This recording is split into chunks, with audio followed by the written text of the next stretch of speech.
Welcome to Pod Me If You Can TV. I'm David Farrell. And I'm Lloyd Hughes.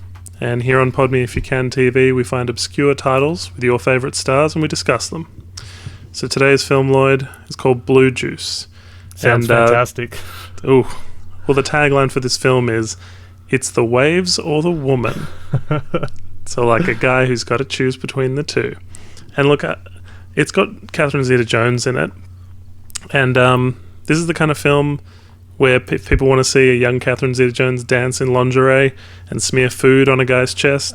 I love Catherine Zeta-Jones. It might just be the film for you, Lloyd. Yeah. Look, it's probably one of the better films we're going to discuss. And a couple of people I asked, they actually remembered it.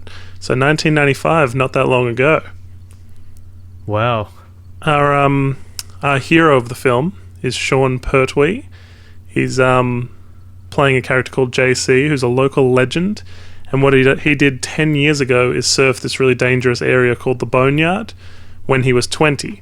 Now he's 30 and the actor looks about 35. And this is set in Cornwall with characters from London. So the problem with this film is that there's no waves. The water's flat. There's very few surfing scenes.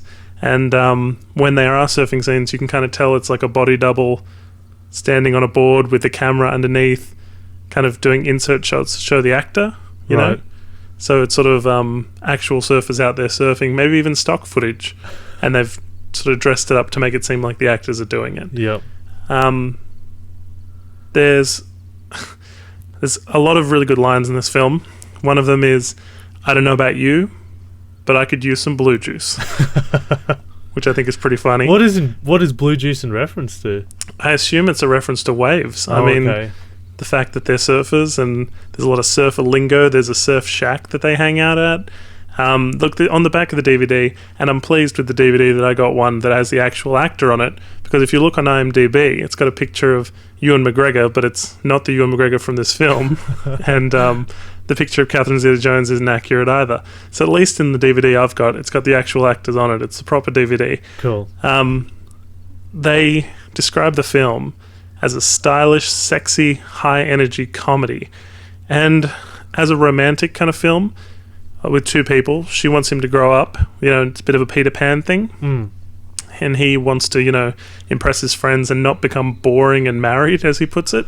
The romantic story is not bad. But the problem is all the subplots. You've got these kind of dorky friends, one of them who's getting married. And so he's the example of how boring you can become, I guess. Yeah. And he gets covered in silver paint and goes to a rave and stuff. It's defies expectation. But the subplots is what lets it down. Could have been a much better film if they just focused more. Yeah, perhaps if it had focused more. Another great thing about this film is it has a young Ewan McGregor, and it's probably worth seeing just for that, because it's pre-Trainspotting. And on the extra features of this DVD, they discuss how he's going to be a big star.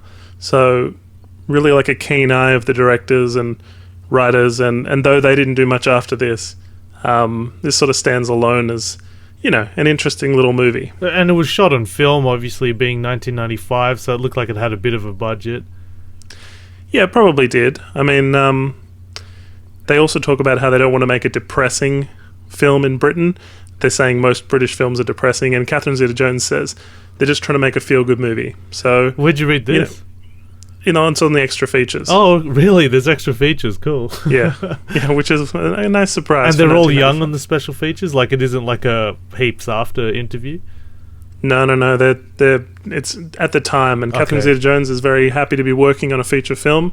So there's a lot of that hopeful ambition going on. But if I had Catherine Zeta-Jones, like a beautiful young girl in one of my movies, I'd just show her off as much as possible. Is that what they do in this film? Like they just take advantage of that? Cool. There's a decent amount of her in underpants, and there's a kind of a subplot that they haven't had sex in 6 weeks.